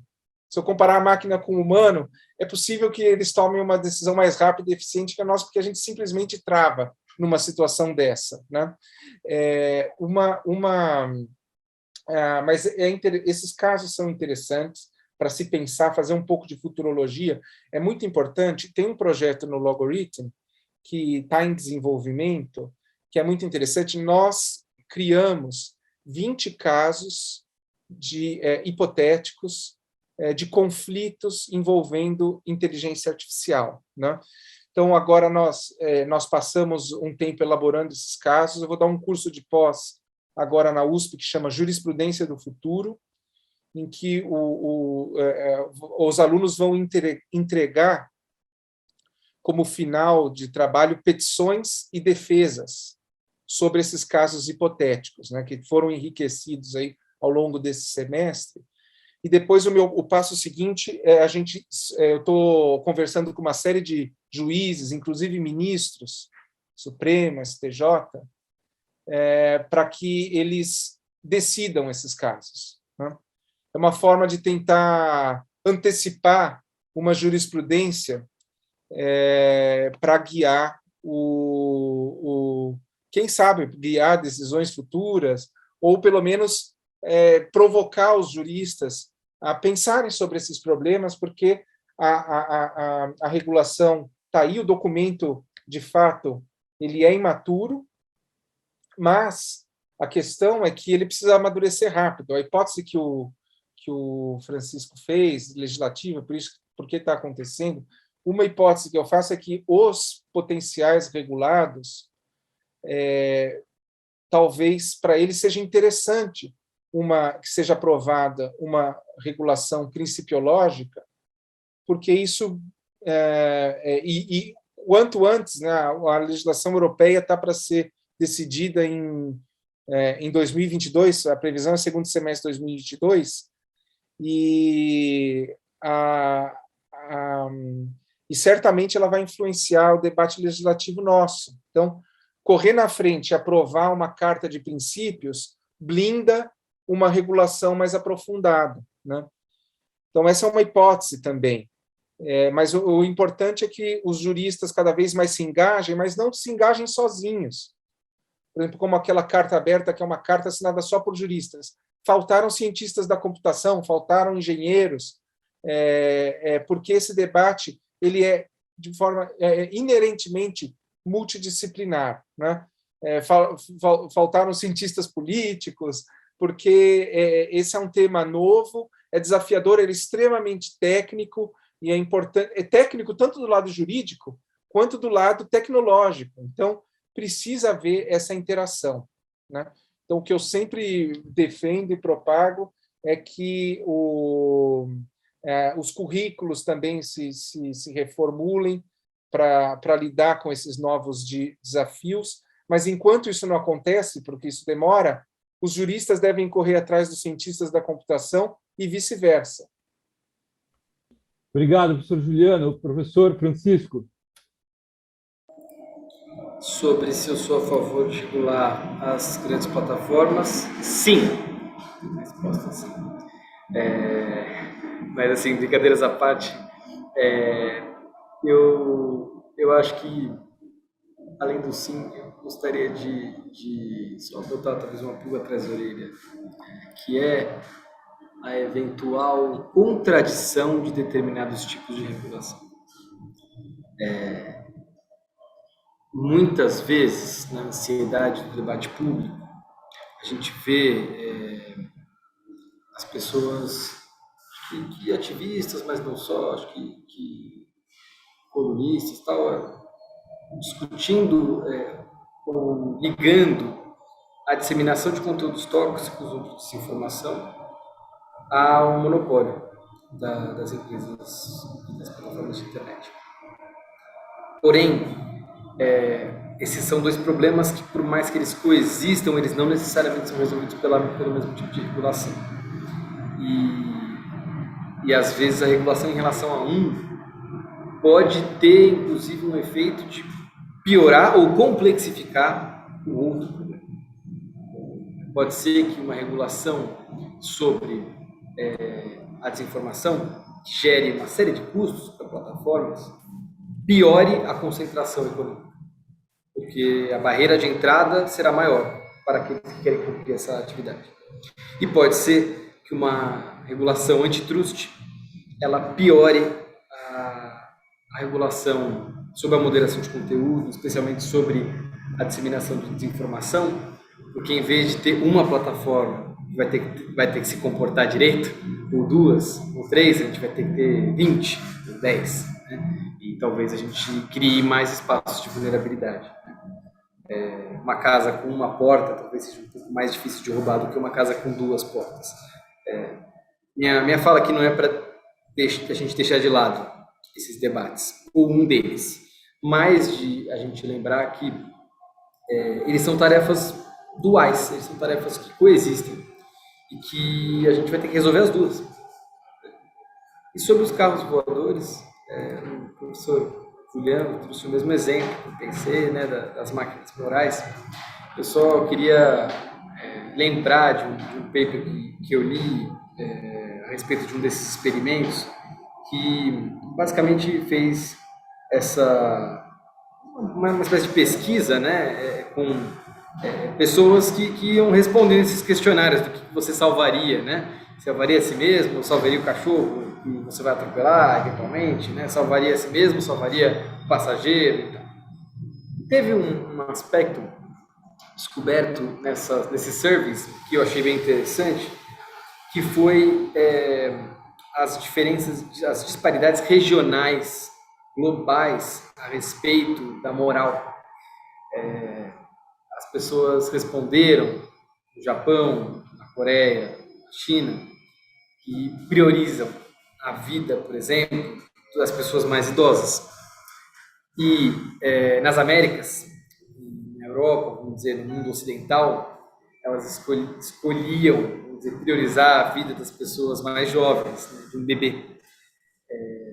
O que significa que pode ser que se carros voadores sejam programados a partir da moral de determinadas sociedades, vai ser mais seguro para determinados tipos de pessoas utilizarem ou se relacionarem com essas máquinas num país ou no outro. Né, Francisco, o problema é o carro sair aqui do Brasil, da América do Sul e lá para a China, voando. Né? Pois é. Aí ele não vai saber o que fazer. E por isso que tais discussões eu acho que são tão instigantes mesmo, né? Porque se for um avião, né, que está passando por vários países ao mesmo tempo, e por aí vai.